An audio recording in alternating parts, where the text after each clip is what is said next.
Hey guys, tonight we're going to take a journey back to the rugged, often brutal, world of the Vikings.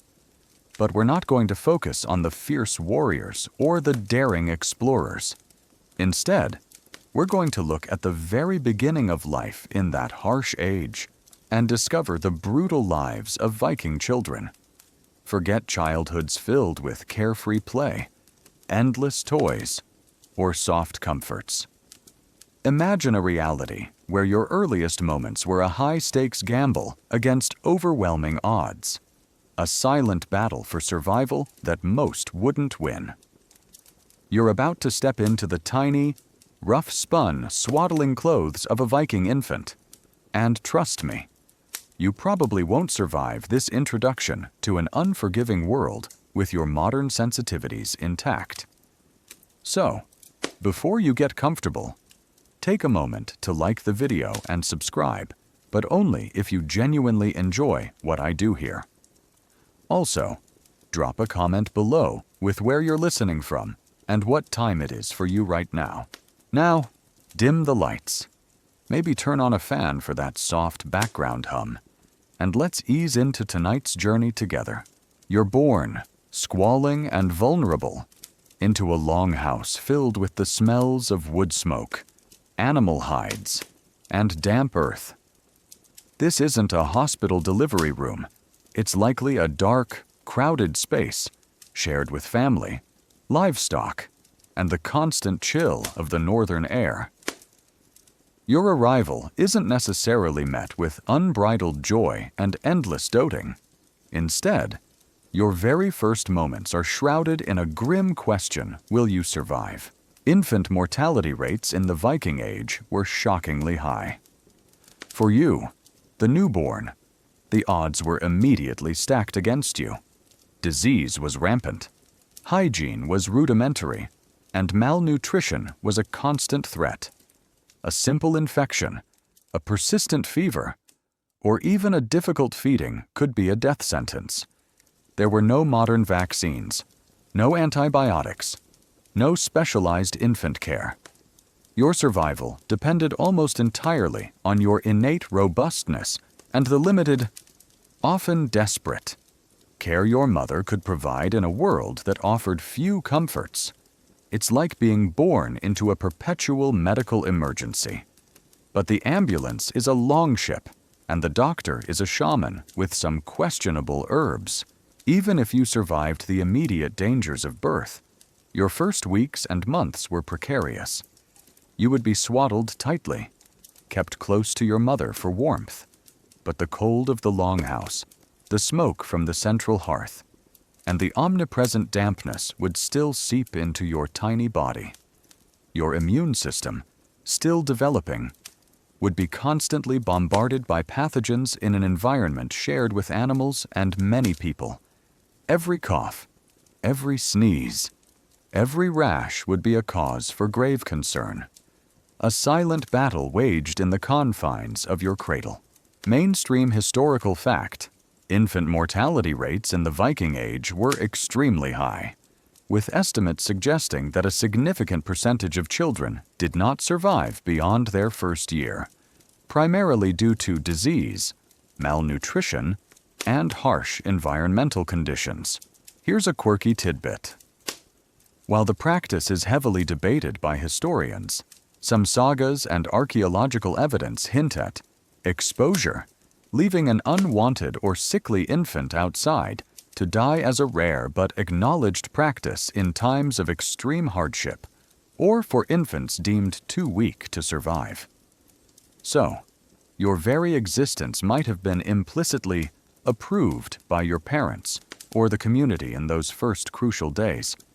It's a chilling thought that your initial survival was a deliberate choice, not just a biological given. Open scholarly debate phrase. Historians still argue about the precise prevalence and social acceptance of infanticide or infant exposure in Viking Age Scandinavia, with some scholars emphasizing its pragmatic role in resource management during times of scarcity, while others argue it was a rare and morally condemned practice. The nuances of infant survival strategies remain a point of discussion. Your parents, particularly your mother, would have loved you, but their love was tempered by the harsh realities of their world. They understood that not all children would live, and perhaps a degree of emotional detachment was a coping mechanism for the inevitable losses. Your naming ceremony, often occurring only after you had survived for a period, underscored this reality. You weren't truly counted until you had proved your initial resilience. So, your journey as a Viking child began not with a silver spoon, but with a silent, desperate fight for every breath. Your earliest moments were a high-stakes gamble against disease, cold, and scarcity. A brutal winnowing process that decided who would live to see their first birthday, and who would simply fade away into the cold earth. It's a boring history for sleep, perhaps, but it's a chilling insight into the fundamental struggle that defined the very beginning of life in the unforgiving Viking Age. You've just emerged from the high-stakes gamble of infancy, having somehow beaten the odds in a world designed to cull the weak. But don't expect a reprieve. Your Viking childhood isn't about carefree play and endless leisure. It's a relentless apprenticeship, where your early years are dominated by endless chores and practical labor, not the joyous exploration of childhood. Imagine yourself, a small child, perhaps barely old enough to walk steadily, already tasked with simple, yet vital duties. There are no toys in the modern sense, no designated playtime. Every activity, every moment, is imbued with purpose, contributing to the survival of your family, hired, and community. You learn by observing, by mimicking, by being constantly involved in the daily rhythms of your longhouse and farmstead. Your education is entirely hands-on, a continuous stream of practical lessons. For both boys and girls, early chores might involve fetching water from the well or nearby stream, a heavy and often cold task. You'd be taught to gather firewood, a never-ending job in a land where warmth was paramount. You'd learn to tend to the family's animals, chickens, goats, sheep, feeding them, mucking out their stalls, and collecting their products. These aren't just kid-friendly tasks. They are essential contributions, often performed in harsh weather, demanding strength and diligence from a very young age.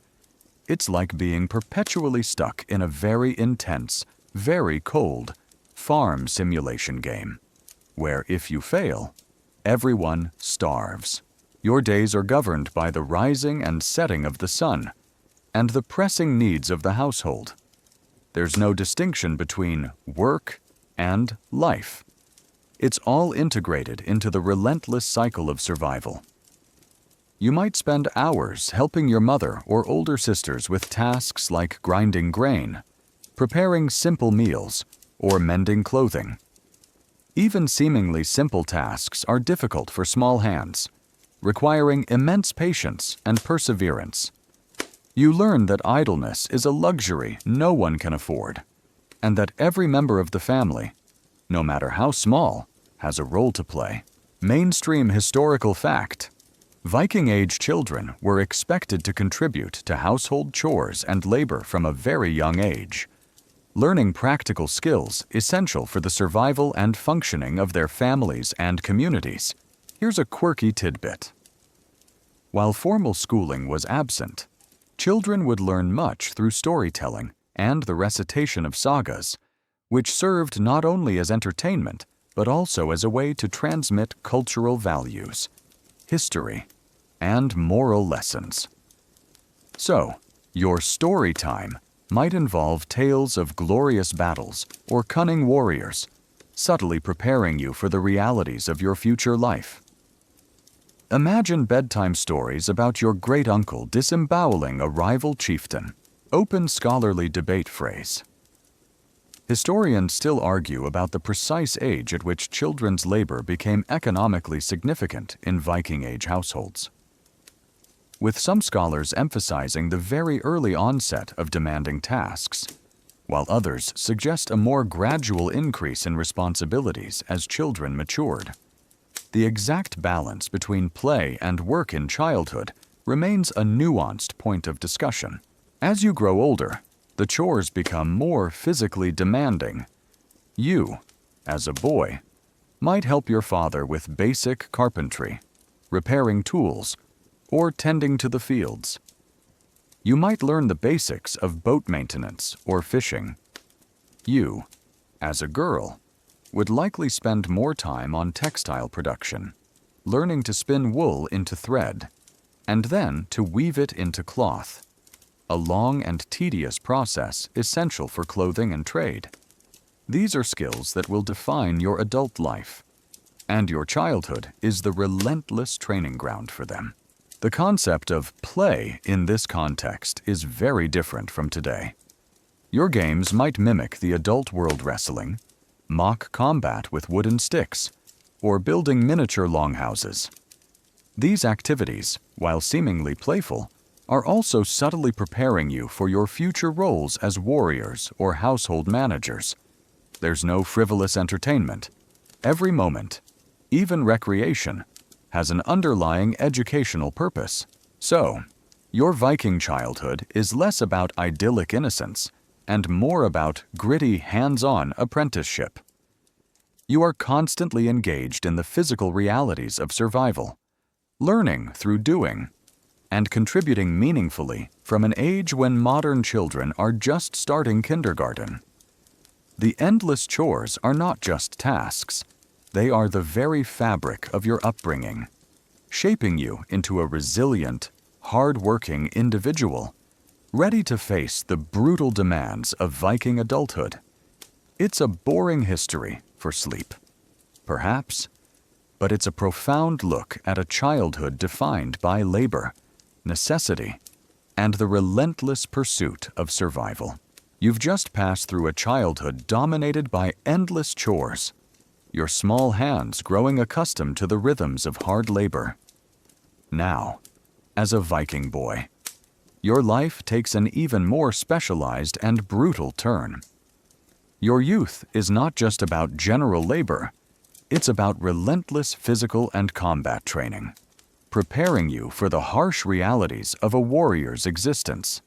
Forget organized sports leagues or friendly competitions.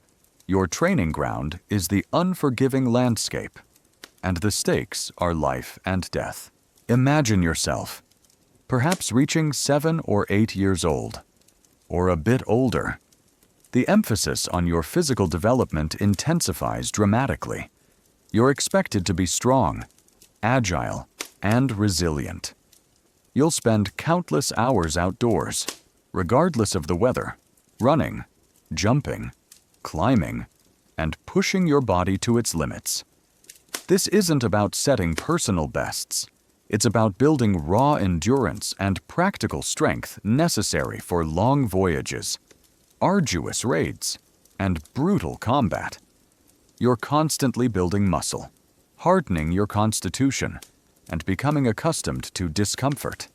It's like being in a perpetual, freezing, mud-filled boot camp, but your instructors are your grizzled, axe-wielding uncles. Combat training begins early and is relentless. You'll start with wooden swords and shields, learning the basic stances, blocks, and strikes. These aren't toys. They are tools for instruction. You spar with other boys your age, and as you grow, with older, stronger youths, learning to take a hit, to anticipate an opponent's move, and to exploit weaknesses. You're taught how to wield an axe, a spear, and a sword, the fundamental weapons of your culture.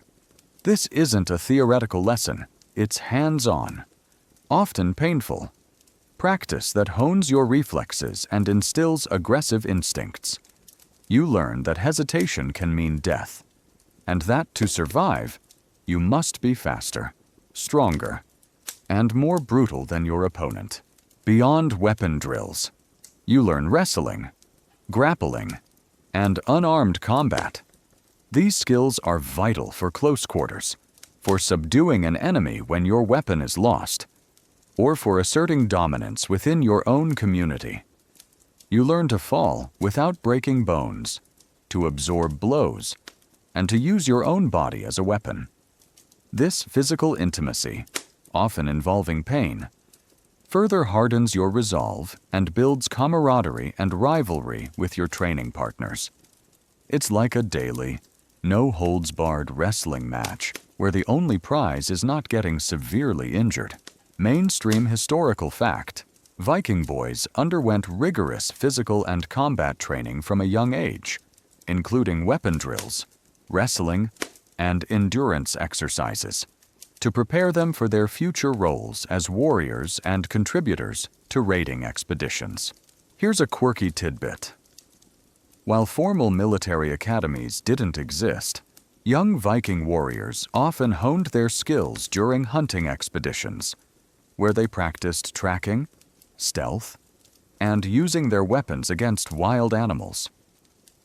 So, your weekend hunting trip was effectively a live-fire exercise with very sharp implements and potentially very angry bears. Open scholarly debate phrase.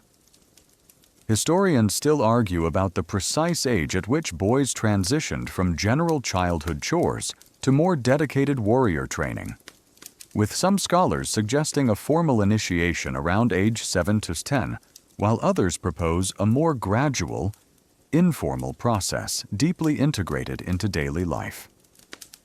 The specific milestones of a boy's warrior development remain a nuanced point of discussion. You also learn vital survival skills that intertwine with your combat training. How to move silently through forests, how to track prey, how to build a temporary shelter in harsh conditions, how to light a fire in the rain. These aren't just useful hobbies. They are essential for long campaigns, for scouting missions, and for surviving if you are separated from your comrades. Your ability to survive the wilderness is as important as your ability to swing an axe. The psychological conditioning is just as intense. You're taught to suppress fear, to embrace the concept of low-for fame, and to view a glorious death in battle as the ultimate aspiration. Sagas and poems about legendary warriors are recited constantly, instilling a desire for honor and a willingness to face overwhelming odds. You learn to be stoic in the face of pain, to never show weakness, and to prioritize the reputation of your herd household and your own valor above all else. This mental hardening makes you ready for the horrors you will inevitably face. So, your childhood as a Viking boy is less about playful innocence and more about relentless, brutal preparation. Every day is a drill, every lesson a painful step towards becoming a hardened, efficient instrument of war. You're forged in the crucible of your northern home, tempered by the cold and the constant threat of violence, ready to take your place among the warriors who brave the seas and lands beyond. It's a boring history for sleep, perhaps, but it's a chilling insight into the fundamental sacrifice of childhood that shaped every single Viking male. You've just been through the brutal boot camp of a Viking boyhood, your muscles aching and your spirit hardening. Now, let's shift our focus and imagine your life if you were born a girl in the Viking Age. While you wouldn't be training for combat in the same overt way as your brothers, your childhood was no less brutal, defined by harsh domesticity and relentless, arduous household and textile work that began from your earliest years. Forget tea parties and playing with dolls. Your world was one of ceaseless, demanding labor. Imagine yourself as a young Viking girl, perhaps only 5 or 6 years old. Your playtime is quickly replaced by practical tasks. You learn by watching your mother, your aunts, and the older women of the longhouse. Your first duties might be simple: stirring a pot over the smoky hearth, sweeping the dirt floor with a broom made of twigs, or helping to sort dried herbs. These are not games. They are contributions to the survival of your family, essential for the smooth functioning of the oikos, the household. It's like being a perpetual, unpaid intern for a very demanding, very large family business that never closes. As you grow, your responsibilities increase. You'd be taught how to prepare food, grinding grain into flour with heavy stone querns, kneading dough for bread, preserving meat and fish through salting or smoking, and tending to the small garden plots in the warmer months. You'd learn to manage scarce resources, to make every scrap count, and to efficiently prepare meals over an open fire, often in a smoky, dimly lit longhouse. The knowledge of food storage and preparation was vital, especially during the long, lean winters. But perhaps the most time-consuming and arduous of your tasks was textile production. From a young age, you'd learn to spin wool into thread, using a spindle and distaff. This was a continuous, repetitive process, demanding patience and dexterity. Then came weaving. You'd spend countless hours at the loom, a large, often vertical, wooden frame, painstakingly interlacing threads to create cloth for clothing, sails, and other household needs. Imagine the sheer monotony, the cramped fingers, the aching back, all for tasks that were absolutely essential for your family's warmth and economy. It's less like a hobby and more like being a tiny, perpetually busy textile factory worker. Mainstream historical fact. Viking Age girls and women were primarily responsible for domestic labor, including food preparation, household management, and especially textile production. Spinning and weaving, which was a highly demanding and time-consuming but economically vital activity. Here's a quirky tidbit. The weight used to keep the warp threads taut on vertical looms were often loom weights made of clay or stone. These have been found in abundance at archaeological sites, hinting at just how common and central weaving was to every Viking household. So, your home probably had more loom weights than decorative pottery, a constant reminder of the glamorous life of a Viking textile artist. Open scholarly debate phrase. Historians still argue about the precise balance of power and influence between men and women within the oikos household in Viking Age society, with some scholars emphasizing the practical authority women held in domestic and economic management, while others highlight the ultimate patriarchal legal framework. The nuance of female domestic power remains a point of discussion. Beyond textiles, you'd be responsible for making and mending clothes, caring for younger siblings, and maintaining the cleanliness of the longhouse, which was a constant battle against dirt, smoke, and animal waste. You'd also learn about herbal remedies for common ailments, a vital skill in a world without professional doctors. Your education was entirely practical, equipping you with the knowledge and skills necessary to run an efficient household and contribute directly to your family's survival and prosperity. Your life, though seemingly confined to the home, was nonetheless demanding and physically taxing. You developed strong hands and a resilient spirit. There was little leisure, little time for idle play. Every moment was a lesson in practicality. Every chore a step towards becoming a capable and indispensable mistress of your own future household.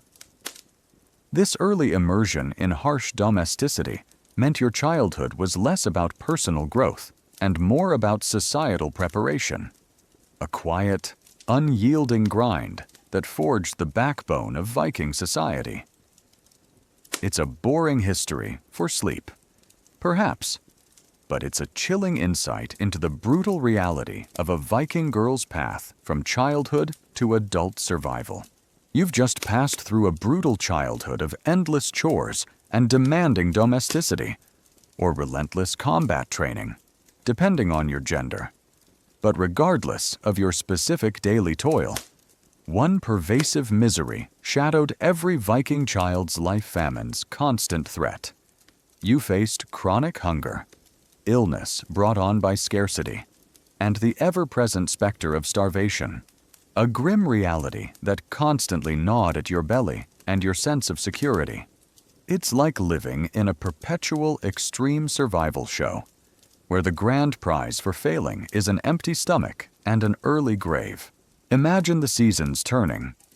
The brief, precious warmth of summer brings a bounty of berries, wild game, and the growth of tough, hardy grains like barley and oats.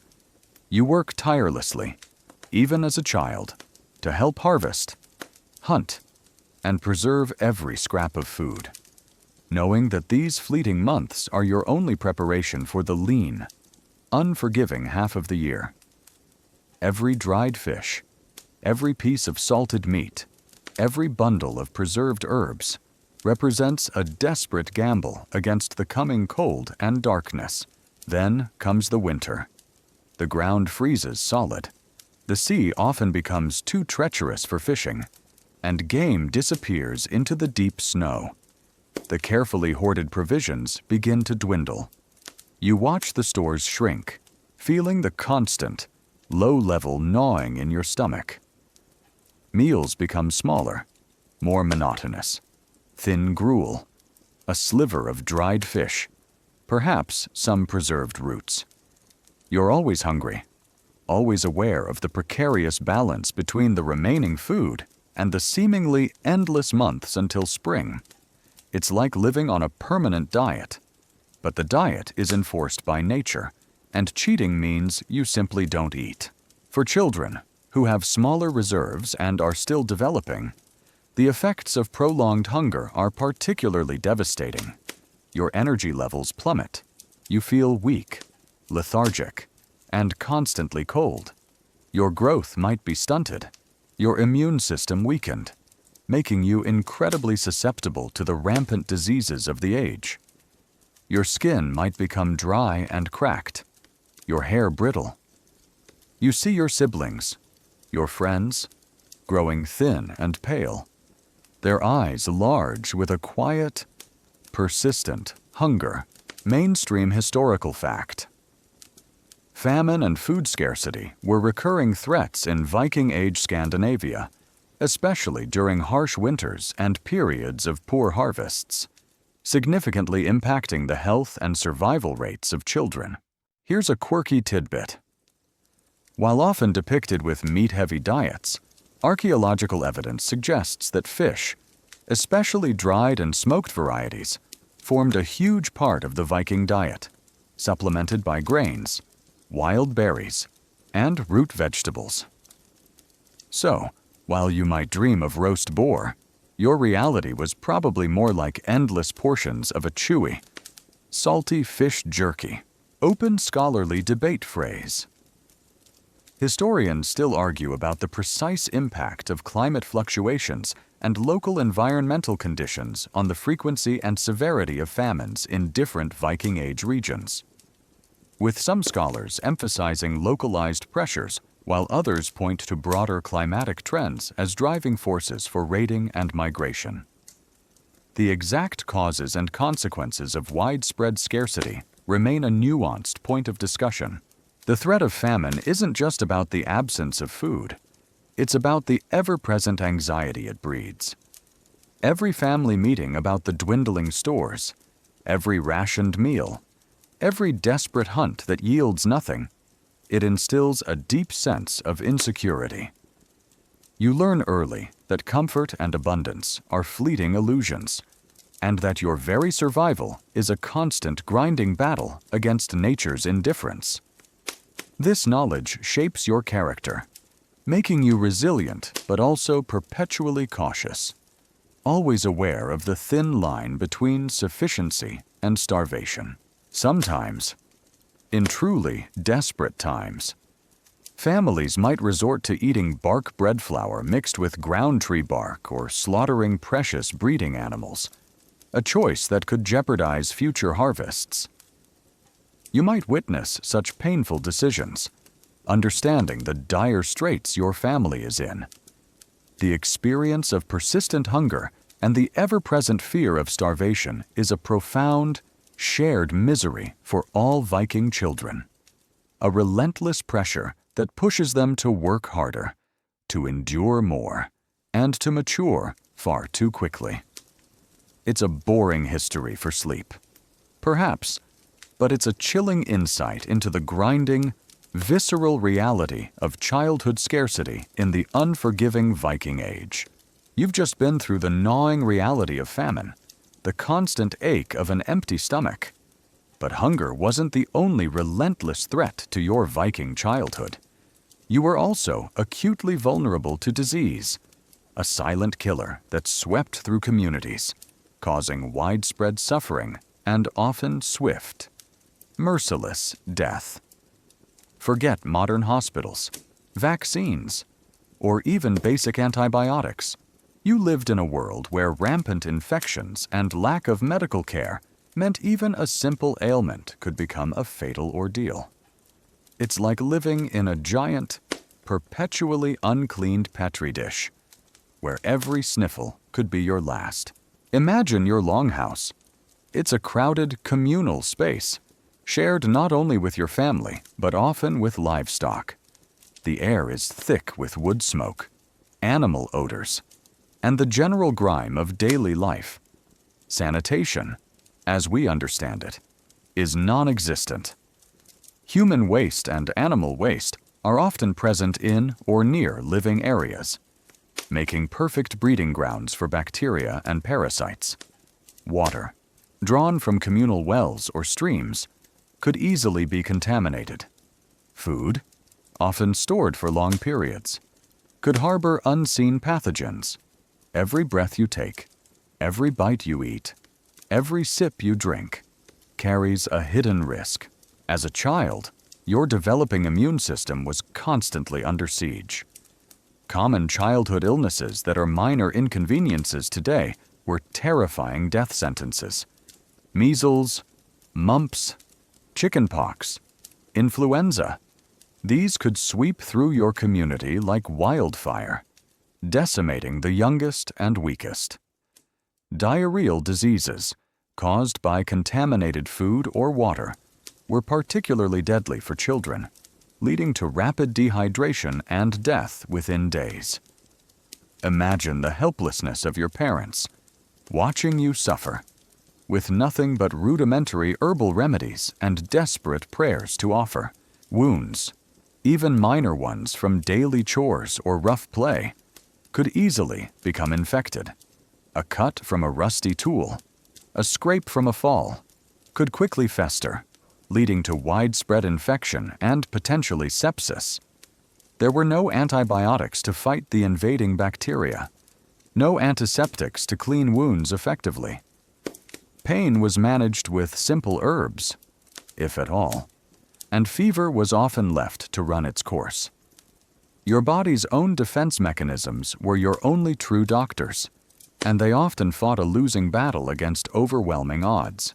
Mainstream historical fact disease, including infectious diseases, parasitic infections, and illnesses caused by poor sanitation and nutrition, was a leading cause of childhood mortality in the Viking Age, with limited medical knowledge providing little effective treatment.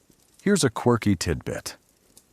While not always effective, Vikings did have a knowledge of various medicinal herbs, roots, and plants that they used for poultices, teas, and balms. So, your mother might try to treat your fever with willow bark, a natural source of salicylic acid, similar to aspirin, or soothe a rash with a poultice of plantain leaves. It's a bit like a very early, very rudimentary pharmacy, stocked mostly with things you could forage. Open scholarly debate phrase. Historians still argue about the precise impact of specific diseases introduced through contact with new populations during Viking expansion, with some scholars suggesting that new pathogens significantly contributed to mortality rates, while others emphasize the persistent threat of endemic diseases already present in their environment. The role of disease in shaping Viking demography remains a nuanced point of discussion. The silence of a longhouse after an epidemic was perhaps more terrifying than the sounds of illness. You would witness the loss of siblings, cousins, and playmates. Their small bodies quickly prepared for burial in the cold ground. Grief was a familiar companion, a constant reminder of the fragility of life. You learned early that death was an ever-present shadow, an inescapable reality, not just from raids, but from the invisible enemies that lurked in every breath and every meal. This constant threat meant that your parents were always vigilant, always worried. Every cough, every fever, every complaint of pain would send a wave of anxiety through the family. Your survival was a continuous testament to your body's resilience, and perhaps a touch of pure luck. You learned to live with a certain stoicism, accepting that sickness was a part of life, and often a prelude to death. It's a boring history for sleep, perhaps, but it's a chilling insight into the profound, pervasive misery of disease that silently stalked every Viking child from their earliest days. You've just felt the chilling omnipresence of disease, a silent hunter in the Viking Age. But there was another, far more visible, and equally relentless adversary that defined your childhood cold's relentless grip. Forget warm sweaters and insulated homes. You battled extreme winters, faced the agonizing pain of frostbite, and endured perpetual discomfort as the northern climate conspired to test your endurance to its absolute limits, day in and day out. It's like living in a giant, perpetually malfunctioning freezer, where the thermostat is stuck on hypothermia. Imagine the onset of winter. The days shorten drastically, the sunlight fading to a weak, watery glow that barely touches the horizon for a few precious hours. Then, for months on end, the landscape plunges into twilight, or outright darkness, broken only by the pale moonlight, the flickering stars, or the eerie dance of the aurora borealis. This isn't just a lack of light, it's a pervasive, soul-sapping gloom that settles deep into your bones, affecting your mood, your energy, and your very will to persevere. Seasonal depression. You wouldn't have a name for it. It was just the winter dark, and it felt like it would last forever. The cold itself is an ever-present, biting force. Your clothing, made of coarse wool, linen, and animal hides, provides some insulation, but it's rarely enough against the relentless chill that penetrates every layer. Inside your longhouse, the central hearth offers warmth, but the smoke often fills the air, stinging your eyes and irritating your lungs. Drafts creep in through every crack and crevice in the timber and turf walls. Your hands and feet are perpetually numb, and the risk of frostbite is a constant, terrifying reality. A simple misstep, a prolonged exposure to the elements during chores or travel, could mean losing fingers or toes to the merciless bite of the sub-zero temperatures. It's like having perpetually numb hands and feet, where every touch is an ache, and the thought of losing a digit is a daily dread. Life slows down to a crawl, but the struggle doesn't cease. You're confined more indoors, but even there, the work of survival continues. You help mend fishing nets, repair tools, spin wool, and mend clothing. Every task is made harder by the cold. Your fingers stiff, your muscles sluggish. The scarcity of food, which was always a concern, becomes even more acute, adding another layer of gnawing anxiety to the endless chill. Your body is constantly expending energy just to stay warm, leaving you perpetually tired, even after a full night's sleep. Mainstream historical fact: winters in Viking Age Scandinavia were long and extremely harsh, with limited daylight, pervasive cold, and scarce resources, posing immense survival challenges, especially for children who were more vulnerable to hypothermia and frostbite. Here's a quirky tidbit. To combat the cold, Vikings often slept huddled together for warmth on benches lining the longhouse walls, sometimes covered with animal furs or wool blankets. Your bedtime routine would involve huddling up with your entire family, and probably a few animals, just to keep from freezing. Privacy was definitely not a concern when survival was paramount. Open scholarly debate phrase. Historians still argue about the precise impact of mini ice ages or periods of prolonged colder temperatures on Viking Age societal shifts, with some scholars suggesting a significant role in motivating migrations and raids in search of new resources, while others emphasize the adaptability of Norse communities to their challenging climate. The direct correlation between long-term climate patterns and Viking activities remains a nuanced point of discussion. Sleep is often fitful and shallow, even huddled close to others. The persistent cold seeps in. The lack of natural light disrupts your circadian rhythm, contributing to chronic fatigue and a pervasive sense of malaise. You might dream of sunlight, of green leaves, of warmth, but awaken to the same relentless darkness and biting chill, day after day. The isolation of winter can also take a profound mental toll. Travel becomes difficult, limiting contact with other families or communities. You're confined to your longhouse or your small cluster of dwellings, seeing the same faces day in and day out. The vast, empty, frozen landscape outside feels oppressive, a silent, menacing presence that reinforces your vulnerability and helplessness against nature's raw power. There's no escape from winter's grip, no easy way to a warmer place.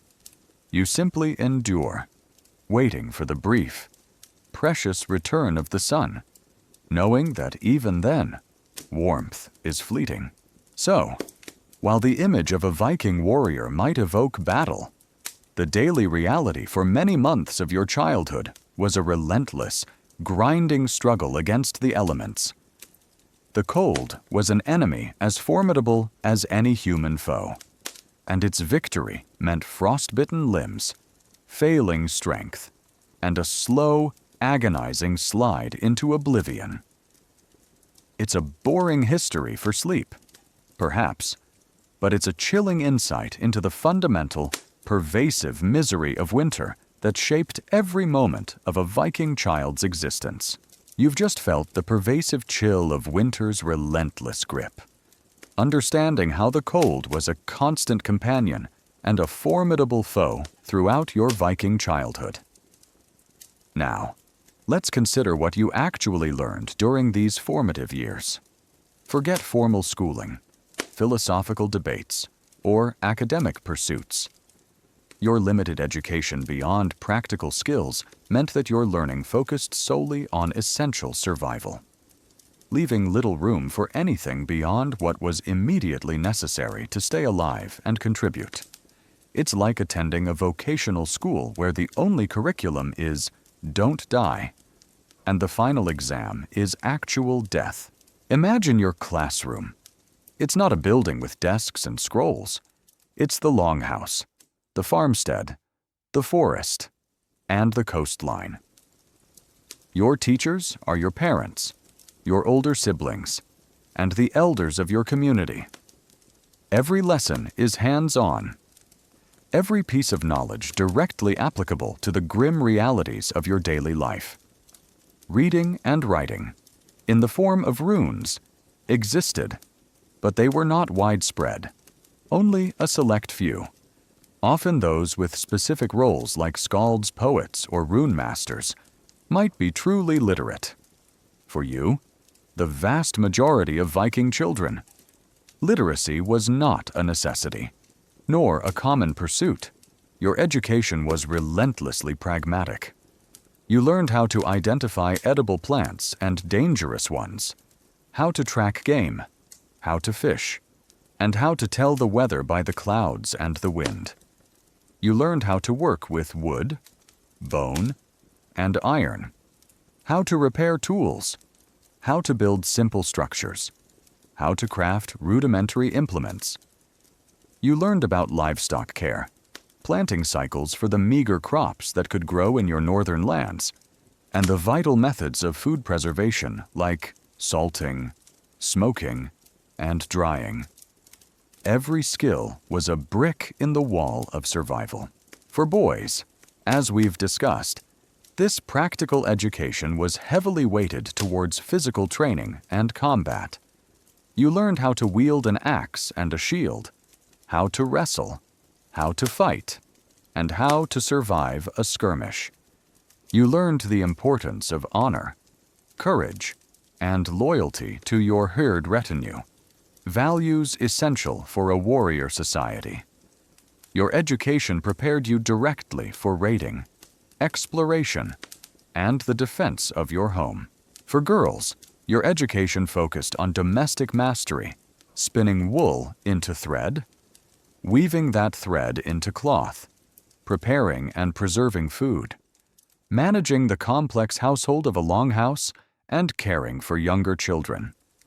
You learned about herbal remedies and basic midwifery, vital skills for health and childbirth in a world without professional doctors. Your education prepared you to be the backbone of the oikos, managing resources and ensuring the well-being of the family while the men were away. Mainstream historical fact. Education in the Viking Age was primarily practical and vocational, passed down orally and through apprenticeship, focusing on survival skills, farming, crafting, and gender-specific roles, with formal literacy in runes being uncommon among the general population. Here's a quirky tidbit. While formal schooling was rare, children would often be taught through riddles, proverbs, and the recitation of sagas and poetry. These oral traditions were not just entertainment, but served as powerful educational tools, transmitting history, morality, and cultural values.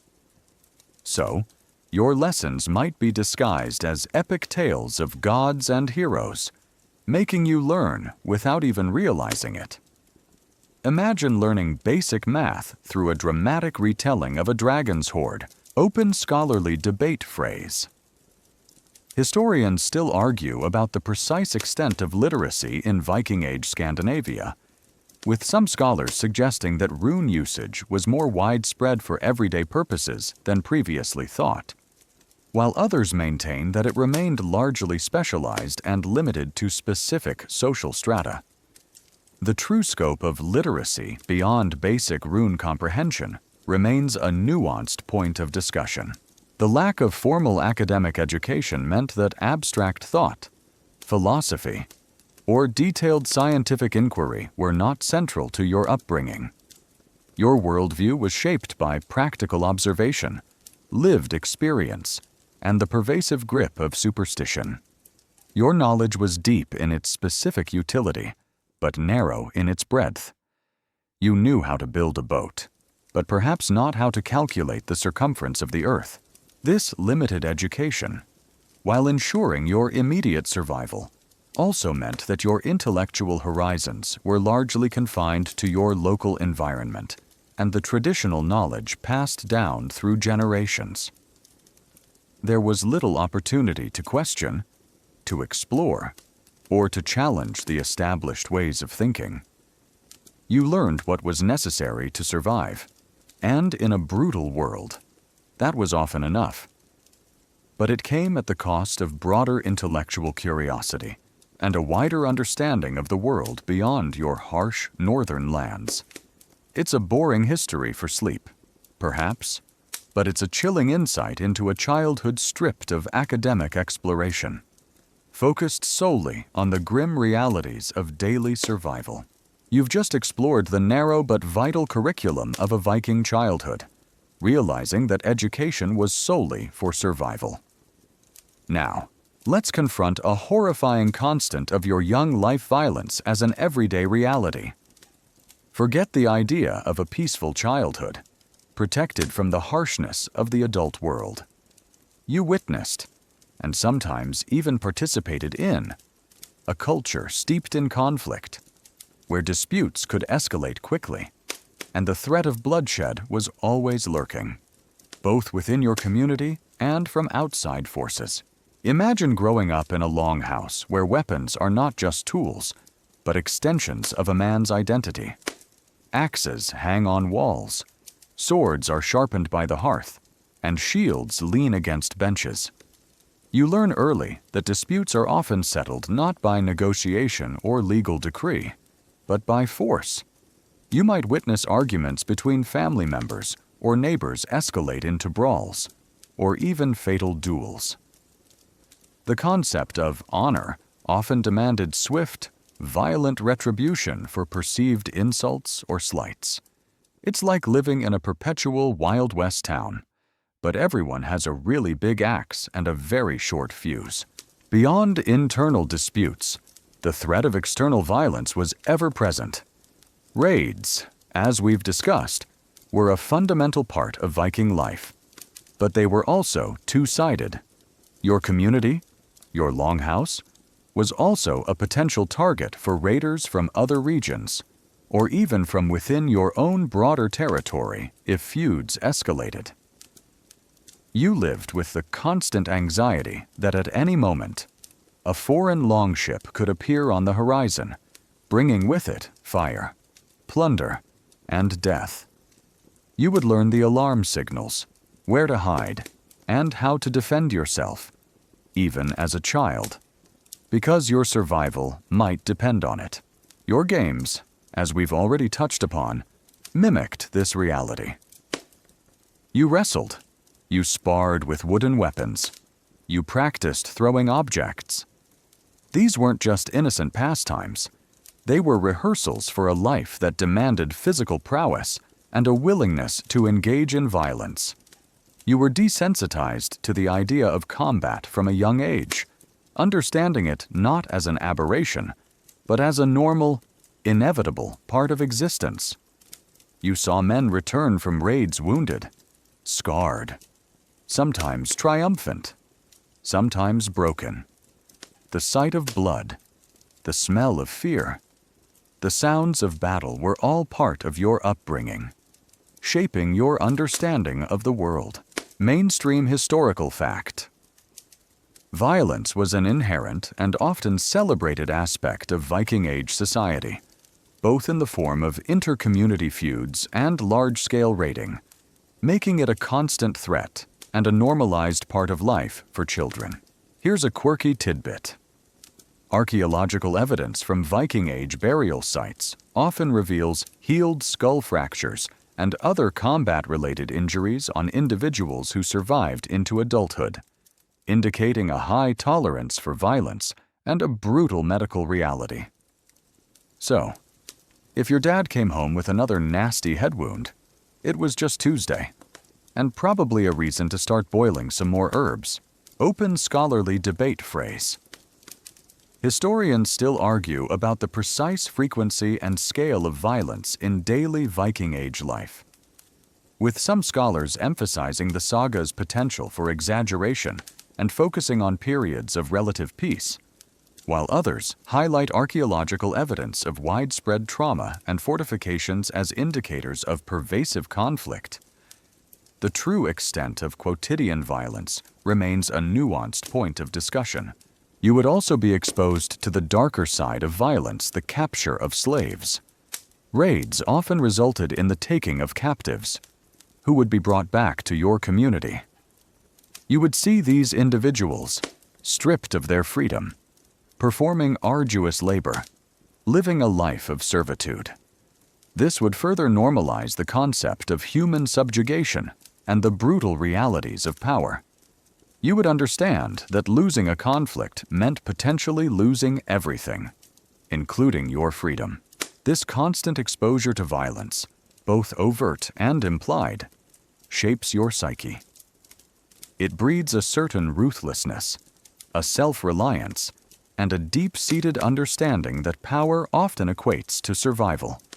You learn to be wary, to be strong, and to be ready. There's no escaping the shadow of conflict. It's woven into the very fabric of your society, defining your responsibilities, your aspirations, and your fears. It's a boring history for sleep, perhaps, but it's a chilling insight into a childhood stripped of innocence, constantly living under the pervasive threat of violence. You've just internalized the constant threat of violence, understanding that your childhood was far from peaceful. Now, let's consider another unique burden placed upon you as a Viking child, the heavy reliance on oral tradition for history's fading fame. Forget textbooks, archives, or even meticulously written scrolls. Your society transmitted its knowledge, its laws, its sagas, and your family's very reputation, almost entirely through spoken word, meaning that deeds, however heroic, could easily fade from memory without a lasting, fixed record. It's like being a character in a story that's constantly being rewritten by a forgetful, slightly tipsy storyteller. Imagine listening to your elders around the longhouse fire. They tell tales of your ancestors, of great warriors, cunning traders, or powerful chieftains. These are not just bedtime stories. They are history lessons, moral guidance, and blueprints for how you're expected to live. You learn about the founding of your settlement, the alliances your family forged, the feuds they engaged in. This oral tradition is the very fabric of your cultural identity, weaving together past, present, and future. Your memory becomes a crucial archive, tasked with retaining these vast, intricate narratives. But the inherent nature of oral tradition is its fluidity. Every retelling, every new generation, brings the potential for alteration.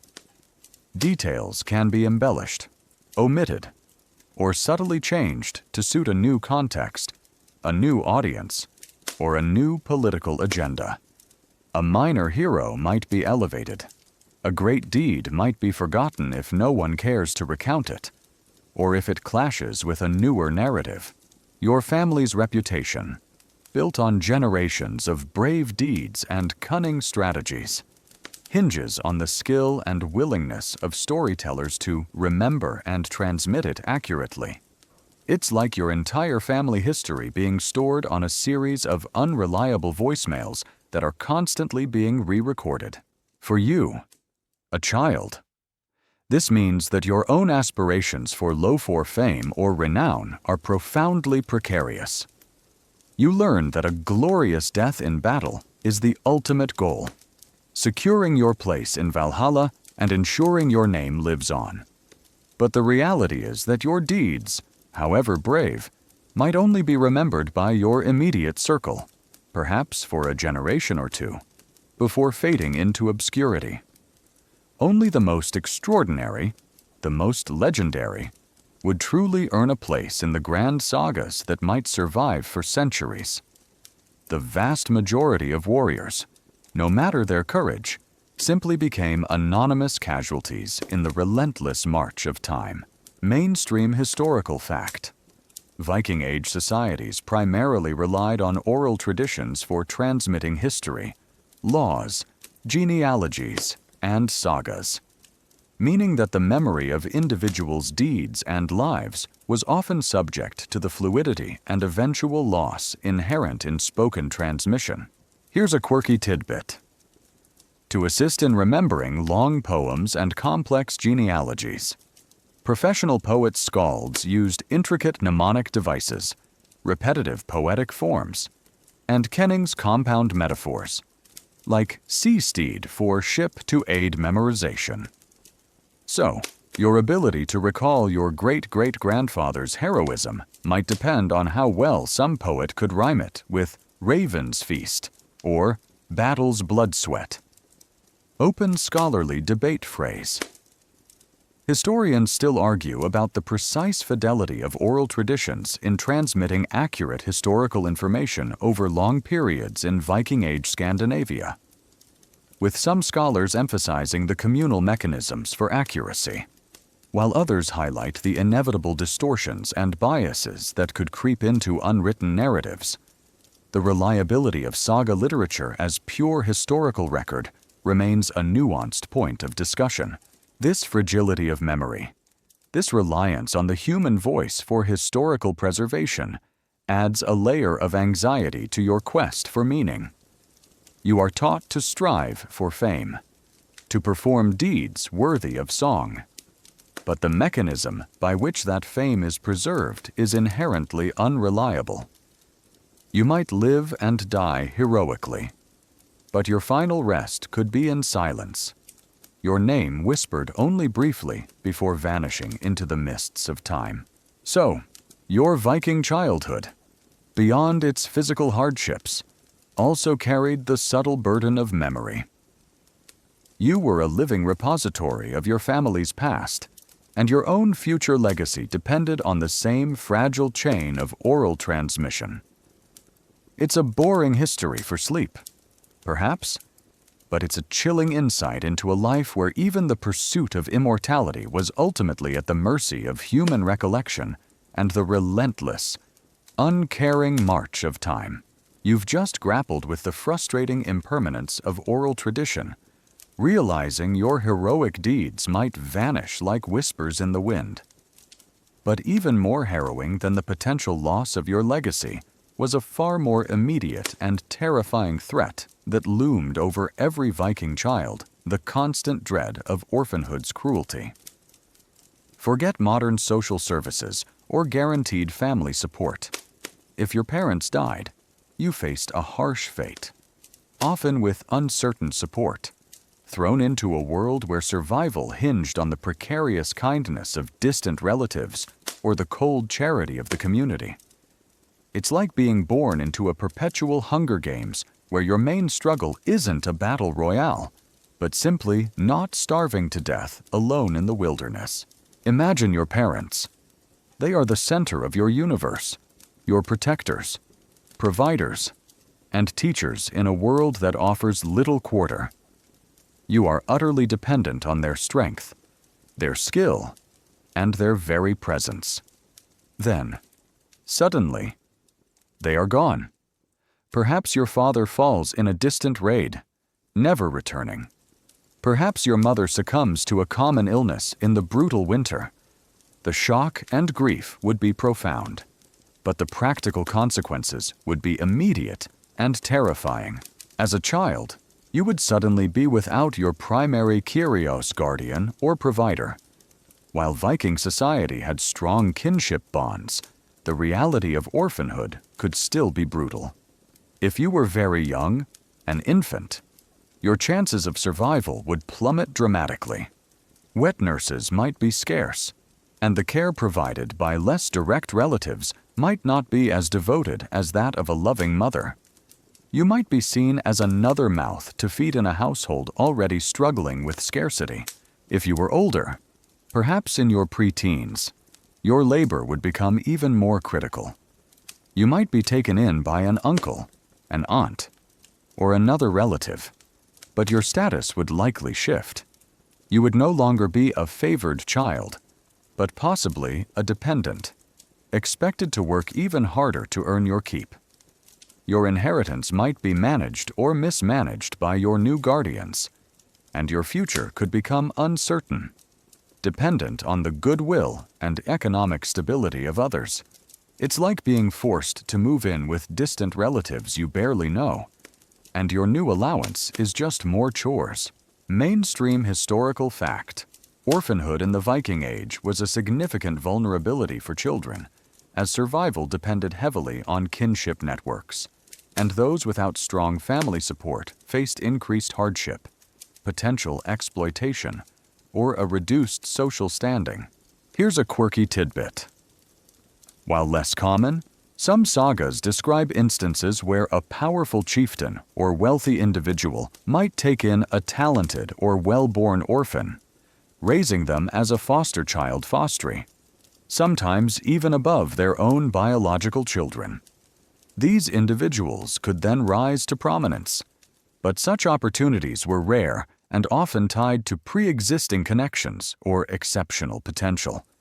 So, there was a tiny chance you might get adopted by a local warlord, which, honestly, could be both a blessing and a curse. Open scholarly debate phrase.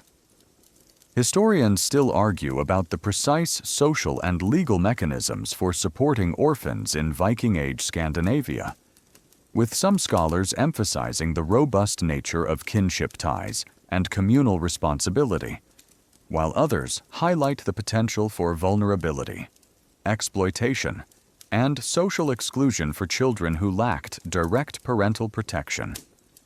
The efficacy of these informal support systems remains a nuanced point of discussion. The emotional toll of orphanhood would be immense. The loss of your parents, combined with the instability and uncertainty of your new life, would create deep-seated trauma. You might feel a profound sense of abandonment, constantly striving to prove your worth to your new guardians, anxious about your place in the world. This emotional burden, combined with the increased physical demands, would force you to mature far more quickly. Stripping away any lingering vestiges of childhood innocence, the fear of your parents dying was a constant shadow, a cold dread that lingered even in moments of warmth. Every time your father left on a raid, every time your mother battled a fever, that fear would resurface. You understood, even as a child, the precariousness of life and the immense consequences of losing your protectors in a world that offered no formal safety net. Your fate was inextricably linked to their survival, and their death meant a sudden, terrifying plunge into an uncertain future. So, your Viking childhood, beyond its daily hardships, was also haunted by the chilling prospect of orphanhood. It was a life lived with the unspoken understanding that your well-being was always just one death away from profound misery, a terrifying reminder of the fragility of family and the unforgiving nature of a world that demanded self-reliance from even its youngest members. It's a boring history for sleep, perhaps, but it's a chilling insight into the profound insecurity that plagued every Viking child, making them grow up far too fast. You've just felt the harrowing weight of potential orphanhood, realizing how precarious your existence was without your parents' protection. But even with your family intact, another pervasive misery shadowed your life as a Viking child, the constant, chilling dread of disease, a silent killer that swept through communities, causing widespread suffering and often swift, merciless death. Forget modern hospitals, vaccines, or even basic antibiotics. You lived in a world where rampant infections and lack of medical care meant even a simple ailment could become a fatal ordeal. It's like living in a giant, perpetually uncleaned petri dish, where every sniffle could be your last. Imagine your longhouse. It's a crowded, communal space, shared not only with your family, but often with livestock. The air is thick with wood smoke, animal odors, and the general grime of daily life. Sanitation, as we understand it, is non-existent. Human waste and animal waste are often present in or near living areas, making perfect breeding grounds for bacteria and parasites. Water, drawn from communal wells or streams, could easily be contaminated. Food, often stored for long periods, could harbor unseen pathogens. Every breath you take, every bite you eat, every sip you drink, carries a hidden risk. As a child, Your developing immune system was constantly under siege. Common childhood illnesses that are minor inconveniences today were terrifying death sentences. Measles, mumps, chickenpox, influenza. These could sweep through your community like wildfire, decimating the youngest and weakest. Diarrheal diseases, caused by contaminated food or water, were particularly deadly for children, leading to rapid dehydration and death within days. Imagine the helplessness of your parents, watching you suffer, with nothing but rudimentary herbal remedies and desperate prayers to offer. Wounds, even minor ones from daily chores or rough play, could easily become infected. A cut from a rusty tool, a scrape from a fall, could quickly fester, leading to widespread infection and potentially sepsis. There were no antibiotics to fight the invading bacteria, no antiseptics to clean wounds effectively.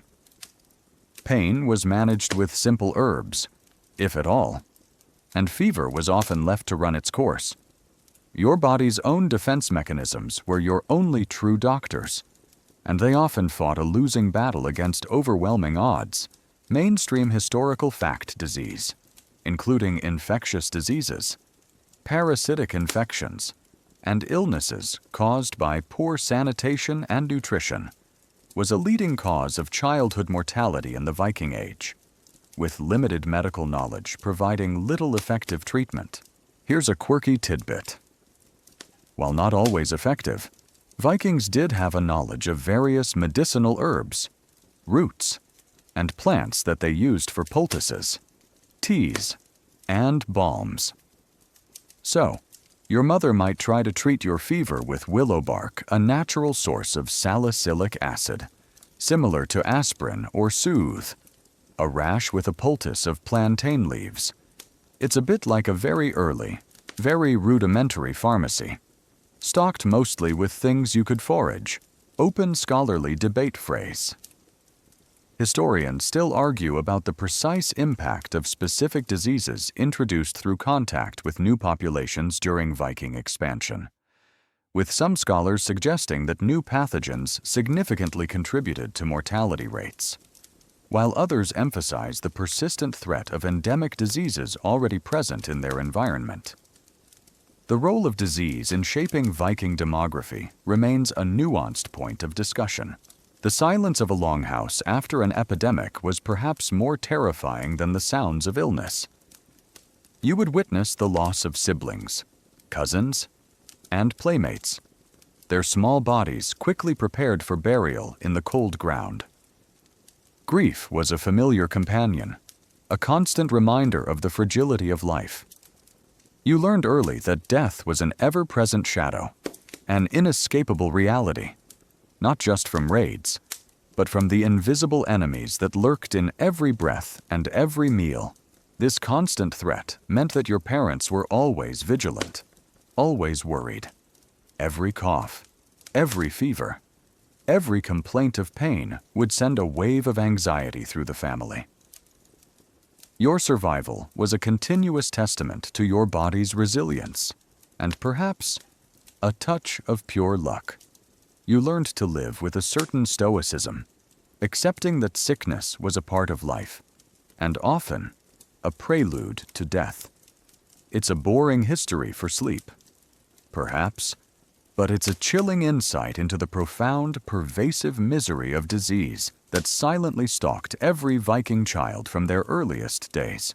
You've just felt the relentless, invisible grip of disease, a constant threat to your Viking childhood. But beyond the natural dangers, there was another, far more terrifying and utterly man-made peril that shadowed your every step, the danger of slavery and capture. You lived with the constant visceral threat of abduction, of being ripped from your home and family, or being forced into servitude, a fate that stripped you of your freedom and identity. It's like living in a world where kidnappers are a professional industry, and you're always a potential product. Imagine a calm day in your village. You might be playing by the shore, helping with chores, or tending to animals. Then, a sudden, chilling cry rings out. Ships. The sight of an unfamiliar longship on the horizon would send a jolt of terror through your young body. It might be fellow Vikings from a rival clan, or foreign raiders from distant lands. The immediate instinct is to hide, to flee, to disappear into the woods or the surrounding landscape, because you know what they're after. Not just plunder, but people. For you, a child, the danger of capture was particularly acute. Children were valuable commodities in the slave trade. They were easily transportable, adaptable, and could be trained for a variety of tasks, both domestic and agricultural. Your small stature and vulnerability made you an easier target than an adult warrior, who would fight fiercely to the death.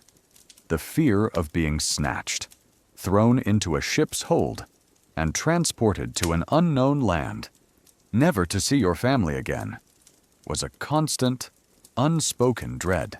If captured, your life would change irrevocably. You would be a thrall, a slave. Your name, your identity, your language, all would be stripped away. You would belong to another, forced to perform arduous labor, subjected to the whims of your captors. You would live with the constant threat of violence, starvation, and further resale. Your childhood would end abruptly, replaced by a life of servitude, far from the familiar sights and sounds of your homeland. It's like being sold into forced labor in a foreign country, with no hope of escape. And every day is just another struggle for bare survival. Mainstream historical fact. Slavery was a common practice in the Viking Age, and children, along with women, were frequently captured during raids and traded as thrall slaves, enduring harsh lives of forced labor and often losing their cultural identity. Here's a quirky tidbit. The word slave itself likely derives from Slavum, due to the high number of Slavic people captured and sold into bondage during the early medieval period. While Vikings captured people from many regions, this linguistic connection hints at the scale of human trafficking. So, your very modern word for being unfree has a very ancient, very brutal, and very Viking-era origin. Open scholarly debate phrase. Historians still argues about the precise economic significance and moral perception of slavery in Viking Age society, with some scholars emphasizing its widespread integration into their economy and social structure, while others highlight varying degrees of treatment and the potential for manumission freedom in certain contexts. The exact nature of the thrall system remains a nuanced point of discussion. Even if you weren't captured directly during a raid, the threat of being sold into slavery by your own family, though rare, could exist during times of extreme famine or debt. While generally abhorred, desperate circumstances could lead to such agonizing choices, highlighting the ultimate vulnerability of children in a society constantly on the brink of scarcity. This adds another layer of chilling uncertainty to your daily life. The psychological impact of living under this constant threat was immense. You learned to be watchful, to be quick, to understand the signs of danger. You saw the blank, defeated eyes of captives brought into your own village, or heard the hushed stories of those who vanished. This awareness instilled a deep-seated fear that never truly left you, a pervasive anxiety that your freedom, your family, your very life could be snatched away at any moment by the violence that defined your world. It's a boring history for sleep, perhaps, but it's a chilling insight into a childhood haunted by the very real, terrifying danger of permanent enslavement. You've just contemplated the terrifying prospect of slavery, a man-made horror that stalked every Viking child. But even for those who evaded capture and the other grim dangers, another profound misery was a constant companion throughout your childhood, the weight of loss and grief. Forget the idea of a stable family unit where everyone grows old together. You experienced the frequent, often sudden, death of loved ones, with little societal room for prolonged mourning or emotional processing, forcing you to internalize sorrow in an already brutal world. Imagine your family, your herd, your closest kin. They are your entire world, your protectors and providers. But in a society rife with danger, death was a frequent, brutal visitor. Your father might leave on a raid and never return, drowned in a storm or cut down by a foreign blade.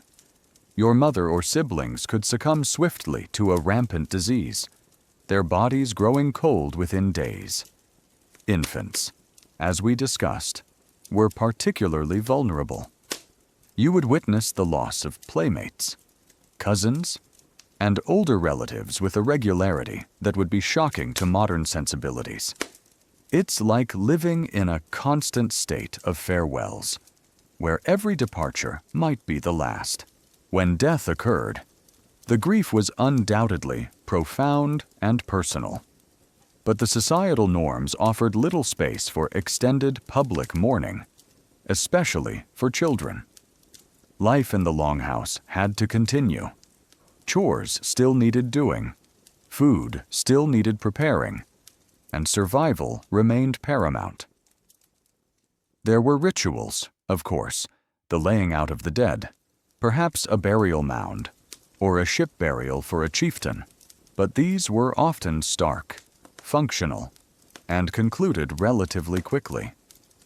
The emphasis was on accepting fate and moving forward. It's like being forced to attend a funeral and then immediately go back to work. No time to even shed a tear. You learn to internalize your grief, to become stoic in the face of loss. Displays of overwhelming emotion were not encouraged, as they were seen as a sign of weakness in a society that demanded resilience. You would see your parents, your elders, bravely endure their own sorrows, and you would mimic their fortitude. The tears might fall in secret, in the quiet darkness of your sleeping furs, but in public, you would present a hardened, accepting face. This emotional suppression, however, would likely take its toll, building up within you over years of unexpressed sorrow. Mainstream historical fact. Death rates in the Viking Age were high across all age groups due to warfare, disease, accidents, and hardship, leading to frequent experiences of loss and grief within families and communities, with cultural norms often emphasizing stoicism over overt displays of mourning. Here's a quirky tidbit. While public mourning might be brief, commemorative feasts and drinking rituals were often held to honor the deceased, allowing for collective remembrance and the retelling of the deceased's deeds. So, after a loved one died, you might be expected to attend a boisterous feast where everyone got drunk and swapped stories about the departed, which could be either comforting or incredibly awkward, depending on the story. Open scholarly debate phrase. Historians still argue about the precise psychological impact of frequent exposure to death and the cultural emphasis on stoicism on Viking Age children, with some scholars suggesting it fostered emotional resilience and a pragmatic acceptance of mortality, while others contend it could lead to unaddressed trauma and emotional detachment. The subjective experience of grief in this period remains a nuanced point of discussion. The cumulative weight of these losses would be immense. As you grew, you would carry the ghosts of fallen comrades, lost siblings, and beloved parents. Every new death would reopen old wounds, a constant reminder of the fragility of life and the ever-present shadow of oblivion. Your childhood, rather than being a carefree time of growth, was punctuated by these sharp, brutal lessons in impermanence. You learned that life was short, and that those you loved could be snatched away in an instant, leaving you to carry on alone. This pervasive sense of loss shapes your character. It breeds a certain fatalism, a willingness to accept destiny, but also perhaps a desperate desire to make your own mark before your inevitable end. You live with the understanding that every bond is precious but precarious, and that sorrow is an unavoidable part of the human condition. It's a boring history for sleep, perhaps, but it's a chilling insight into a childhood weighed down by the heavy, recurring burden of grief and the constant presence of death. You've just borne the heavy weight of loss and grief, a constant shadow over your Viking childhood. This brings us to the final, unifying misery of your early years, the realization that your entire existence was an unyielding cycle of hardship, sacrifice, and brutal inevitability. Your childhood wasn't a separate, protected phase. It was a relentless preparation for more struggle, a training ground for the very same dangers and miseries that adult Vikings faced, pushing you into maturity far too quickly. Imagine looking back on your youth. From the very moment of your precarious birth, you were fighting for survival. You escaped the high odds of infant mortality, only to be immediately plunged into a world of demanding chores. Your small hands learned to work tirelessly. Whether you were a boy training with wooden weapons or a girl weaving endless lengths of wool, every task was imbued with purpose. Every moment a lesson in resilience, not a playful exploration of the world. It's like being born directly into a perpetual internship program, where the curriculum is solely extreme survival tactics. You faced the constant gnawing of famine, the hidden threat of rampant disease, and the relentless, bone-deep chill of the northern winters. These weren't occasional challenges. They were seasonal constants, shaping your body, your mind, and your very worldview. You learned to live with discomfort, with scarcity, and with the ever-present knowledge that your well-being was always precarious, dependent on the whims of nature and the success of your community. The violence you witnessed, and sometimes participated in, further stripped away any lingering innocence. You saw disputes escalate, feuds erupt, and the grim reality of raids and their bloody aftermath. You learned to navigate a world where a wrong word could lead to a blade, and a foreign longship on the horizon could mean abduction and slavery. This constant exposure to brutality forced you to develop a hardened exterior, a stoicism that masked the anxieties of a childhood perpetually under threat.